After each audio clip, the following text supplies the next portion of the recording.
Spoiler manga One Piece chapter 1017 sudah rilis dan berikut ini adalah poin-poin pentingnya. Check it out.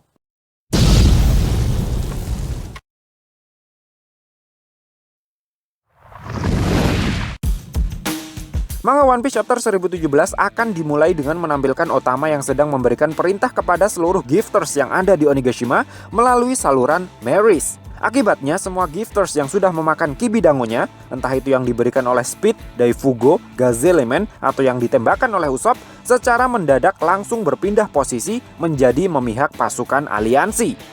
Adegan kemudian berpindah untuk menampilkan percakapan beberapa orang yang sepertinya itu adalah para anak buahnya Trafalgar Law. Melalui percakapan mereka inilah akhirnya diketahui bahwa Luffy sudah berhasil diselamatkan dan saat ini sudah berada di dalam Polar Tank di bawah servisan kru Herd Pirates. Sementara itu di area panggung utama diperlihatkan kalau Queen sudah bertransformasi ke mode hybridnya dan bersiap untuk bertarung menghadapi Sanji.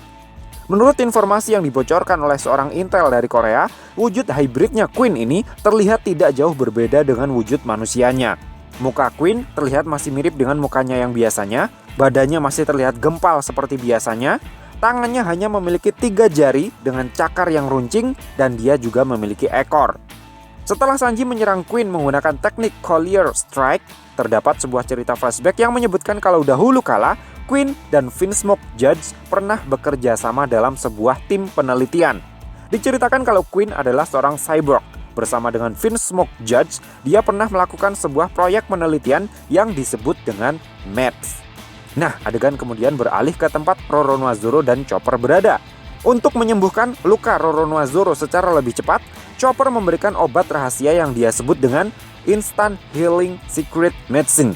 Sebuah pil khusus yang namanya sangat sulit untuk diucapkan itu merupakan ramuan rahasia suku Ming yang Chopper pelajari selama dia berada di Pulau Zu. Dengan meminum obat khusus ini, tubuh Roronoa-Zoro bisa langsung pulih dalam waktu yang sangat instan. Namun sama halnya dengan Rumble Ball-nya Chopper, pil ajaib tersebut juga memiliki efek samping yang tidak biasa. Sebagai ganti dari proses penyembuhan yang begitu cepat, tubuh Roronoa-Zoro akan merasakan rasa sakit yang berkali-kali lipat lebih sakit dibandingkan dengan apa yang dia rasakan sebelum dia meminum obat tersebut. Tapi seperti yang kita semua tahu, tubuh Roronoa-Zoro memiliki toleransi yang begitu luar biasa terhadap rasa sakit. Sehingga tanpa mikir-mikir lagi, Zoro langsung menelan pil pemberian Chopper itu. Nah, ngomong-ngomong soal Rumble Ball, efek samping dari obat perkasanya Chopper yang durasi perkasanya sudah diperpanjang menjadi 30 menit itu mulai Chopper rasakan. Dan persis seperti yang Caesar Clone pernah katakan, efek samping yang tubuh Chopper rasakan setelah menggunakan Rumble Ball barunya tersebut jauh lebih membahayakan tubuhnya dibandingkan dengan efek samping Rumble Ball 3 menitnya dulu. Mungkin karena cara kerjanya mirip seperti pil steroid yang diambil oleh kelompok Hody Jones dari kotak Tamate Bako yang bisa mempercepat penuaan, di chapter ini Chopper diperlihatkan berbicara seperti seorang kakek-kakek. Nah, selesai dengan adegan di area panggung utama, kita pun dibawa masuk untuk menyaksikan pertarungan yang sudah mulai memanas antara Huizhu versus Jinbe. Di chapter ini, Huizhu terlihat sudah bertransformasi ke mode hybridnya juga. Di chapter ini pula, masa lalu Huizhu sedikit demi sedikit akhirnya mulai terungkap. Diceritakan kalau Huizhu dulunya adalah mantan anggota CP9. Makanya di chapter ini, dia diperlihatkan mampu menggunakan beberapa teknik Rokushiki. Salah satu teknik Rokushiki yang diperagakan oleh Huizhu di chapter 1017 ini, dia beri nama Hagan, yaitu teknik Shigan yang menggunakan media perantara pedang.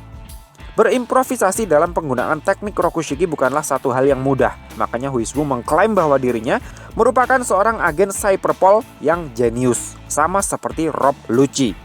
Kemudian diceritakan juga bahwa 12 tahun yang lalu, Huizhu dijebloskan ke dalam penjara oleh pemerintah dunia karena dia sudah melakukan sebuah kesalahan yang cukup fatal.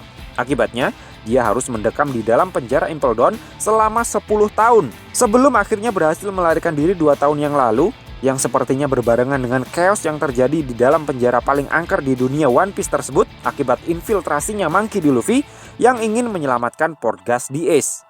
Saat dirinya sedang menjalani hukuman di penjara Impel Down itulah, sekitar 2 tahun yang lalu, dia sempat bertemu dengan Jinbe yang pada saat itu masih menjadi seorang Shichibukai. Nah, setelah berhasil kabur dari Impel Down itulah, Huizhu begitu terkejut mengetahui ada seorang bajak laut rookie yang memiliki kekuatan buah iblis Gomu Gomu no Mi yang konon telah dicuri darinya belasan tahun yang lalu. Di mana di akhir cerita, akhirnya terungkap fakta bahwa buah iblis yang dimakan oleh Luffy itulah yang menyebabkan Huiswu dijebloskan ke dalam penjara.